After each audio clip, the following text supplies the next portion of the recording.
Namaskar students of MSc NND. Today's session topic of your course Advanced Nutrition is calcium function and its sources.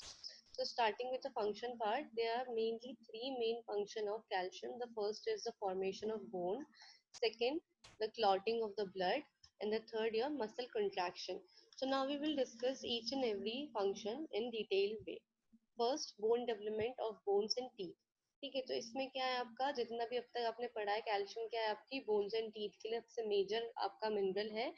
Bone जितनी भी bone क्या होती है आपकी mineralise connective tissue है. ठीक है, कनेक्टिव टिश्यू ही है बट क्या है मिनरलाइज फॉर्म में है. ठीक है, बोन्स को जितना भी आपका कैल्शियम मिलता है एज ए रिजर्वायर भी मिलता है. ठीक है, और बोन्स मतलब एज ए रिजर्वायर एक्ट करते हैं क्योंकि सारा कितना भी कैल्शियम है वो इकट्ठा होके कर रहा है, बोन बना रहा है. ठीक है, तो बोन में क्या है आपका बहुत सारा कैल्शियम है, तो bone also act as reservoir for calcium. मतलब अगर बॉडी में या फिर सीरम लेवल पे अगर कमी होती है कैल्शियम की तो आपकी बोन से भी क्या होता है कैल्शियम शिफ्ट होना स्टार्ट होता है towards the plasma, towards the blood.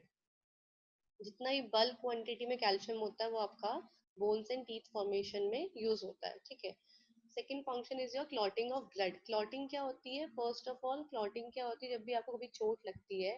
ठीक है, तो जैसे आपका खून निकलता है तो खून निकलने के बाद उसके बाद क्या होता है कि एक आपकी फाइब्रस लेयर उसके ऊपर उस पर्टिकुलर इंजरी पे आपकी फाइब्रस लेयर का एक क्लॉट बन जाता है. ठीक है, एक अगर आप हिंदी में बोले या फिर उसको तो एक थक्का टाइप का बन जाता है. तो वो जो क्लॉट होता है वो क्या करता है आपको मतलब आपकी बॉडी में ब्लड जो होता है उसको बाहर आने से रोकता है. ठीक है, तो एकदम जैसे चोट लगती है या फिर कोई भी आपकी एक्सीडेंट होता है तो उसमें आपका हल्का फुल्का जितना भी आपको चोट लगती है तो खून निकलता है एंड देन उसके बाद वो अपने आप खून रुक जाता है. ठीक है, उसके ऊपर एक लेयर बन जाती है. तो वो क्लॉटिंग जो क्लॉट बनता है उसमें भी आपका कैल्शियम बहुत असेंशियल होता है. कैसे असेंशियल होता है? क्लॉटिंग के भी कुछ फैक्टर्स होते हैं. ठीक है, फॉर एग्जांपल जैसे आपका थ्रोम्बिन होता है, प्रोथ्रोम्बिन होता है, फिब्रिनोजेन होता है. ठीक है, तो ये सारे आपके क्लॉटिंग फैक्टर्स होते हैं. तो ये फैक्टर्स आपस में मिलके एक क्लॉट का पूरा लेयर बनाते हैं जिसको हम फिब्रिन कहते हैं. ठीक है, और ये फिब्रिन जो लेयर होती है वही आपके ब्लड को करती है, क्लॉट करती है. तो जैसे आप इसमें पढ़ सकते हैं, जैसे इसमें क्या लिख रखा है कि clotting of blood is an important homeostasis mechanism because the clot form जो क्लॉट बनता है वो क्या करता है, पहली चीज तो आपको ब्लीडिंग होने से रोकता है. ठीक है, और सेकंड जो आपकी वुंड है उसको भी सील करता है कि उसमें और इन्फेक्शन ना हो, क्योंकि अगर आपका वो एरिया खुला रहेगा तो वो आपका उसमें जितने भी आपके आगे इन्फेक्शियस जो भी आपके माइक्रोब्स होते हैं वो उस पर एक्ट कर सकते हैं.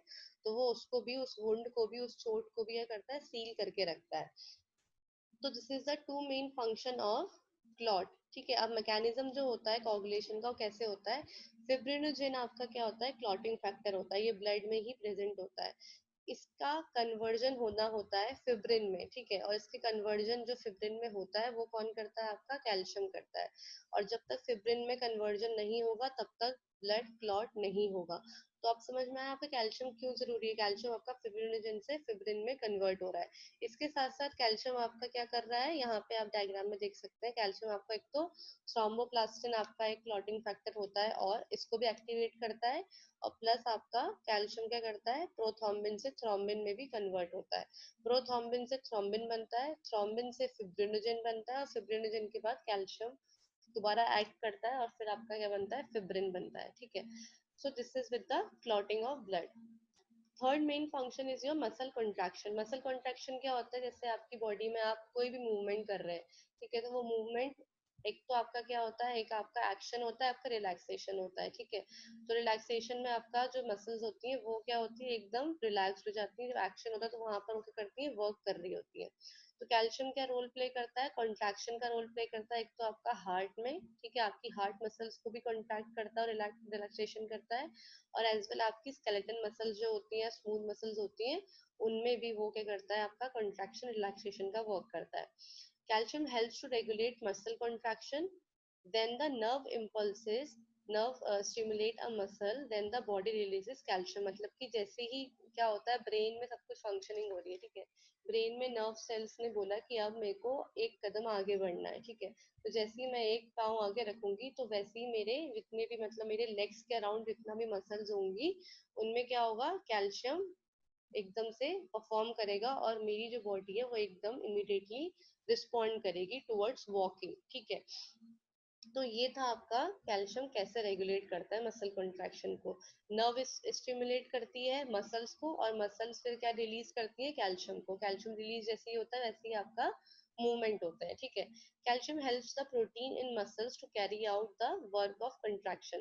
कैल्शियम क्या करता है, आपके जितना भी आपके मसल्स में प्रोटीन है उनको हेल्प करता है जिससे कि कंट्रैक्शन हो सके, मूवमेंट हो सके मसल्स का। Then the last point is when the blood pumps the calcium out of the muscle will relax, ठीक है। अब रिलैक्सेशन, ये तो कंट्रैक्शन का तो अब तक हमने बात करी कि कैसे हो रहा है। रिलैक्सेशन कैसे होता है, जैसे ही आपकी बॉडी क्या होती है, आपकी बॉडी कैल्शियम को जैसे पंप करती है, ठीक है, आउट आपके ब्लड में भेजती है या मसल्स में भेजती है, तो आपकी मसल्स क्या होती है, रिलैक्स हो जाती हैं। जब मसल्स आपकी कैल्शियम को ब्लड में भेजती हैं तब आपका बॉडी क्या होती है, कंट्रैक्ट होती है, मूव करती है। लेकिन जब आपका जो कैल्शियम है जब वो मसल्स में जाता है तब आपकी मसल्स क्या होती है, रिलैक्स हो जाती हैं। अब इसके बाद ये तो आपके मेन फैक्टर्स थे। इसके बाद कुछ ऐसी स्टडीज हुई हैं जिसमें पता चला है कि कैल्शियम से क्या क्या फायदे हो सकते हैं। Calcium is also helps to lower the risk of developing condition involving high blood pressure during pregnancy, ठीक है। हाई ब्लड प्रेशर जो आपका प्रेगनेंसी में मोस्ट कॉमन होता है, हाइपरटेंशन, तो उसको भी ये क्या करता है, उसको भी, उसके रिस्क को भी आपका कम करता है।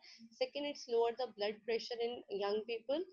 Third, lower the blood pressure in those whose mother consumed enough calcium during the pregnancy. Improve cholesterol values also, cholesterol values को भी improve करता है। It also lowers the cholecystol adenomos, a type of non cancerous tumour, ठीक है। एक आपका cancerous tumour, non cancerous type का एक ट्यूमर होता है, ठीक है। इसके रिस्क को भी क्या करता है, कम करता है। ये जो आपके फंक्शंस है, कुछ स्टडीज, कुछ रिसर्च हुई है, उनसे ये फाइंड आउट करे गए थे। Now the sources of calcium, the rich source आपको पता है क्या होती है, आपकी डेयरी प्रोडक्ट्स आती है, मिल्क एंड मिल्क प्रोडक्ट्स आते हैं। इसके बाद आपकी ग्रीन लीफी वेजिटेबल्स हो सकती है, जैसे ब्रोकली हो गई, कैबेज हो गया, ठीक है। बट स्पिनिच आपकी नहीं होती है, क्योंकि स्पिनिच में कुछ आपके ऐसे फैक्टर्स होते हैं जो कैल्शियम के एब्जॉर्प्शन को रोकते हैं, जैसे फाइटेट होता है, ऑक्जेलोटेट होता है, ठीक है। तो ये आपके क्या होता है, कैल्शियम के एब्जॉर्प्शन को रोकते हैं। तो इसलिए स्पिनिच कभी आपकी ग्रीन लीफी वेजिटेबल तो है बट कैल्शियम के रिसोर्स नहीं है, ठीक है। टोफू है आपका, सोया ड्रिंक्स आपकी, जैसे जो आपके एडेड कैल्शियम होते हैं, फोर्टिफाइड आपके जो भी चीजें होती हैं वो आपकी क्या है, कैल्शियम रिच। और एक नॉर्मल अगर हम आरडीए देखें तो कैल्शियम का कितना होता है, 600 mg पर डे तक का होता है। और with due to increase requirement like in pregnancy और लैक्टेशन, ये आपका जो है वो इंक्रीज भी होता है, ठीक है। 1200 mg तक का भी हो जाता है। So this is all with this session of calcium absorption, calcium function and sources. So in case of any doubt, you may ask in the comment section. Thank you.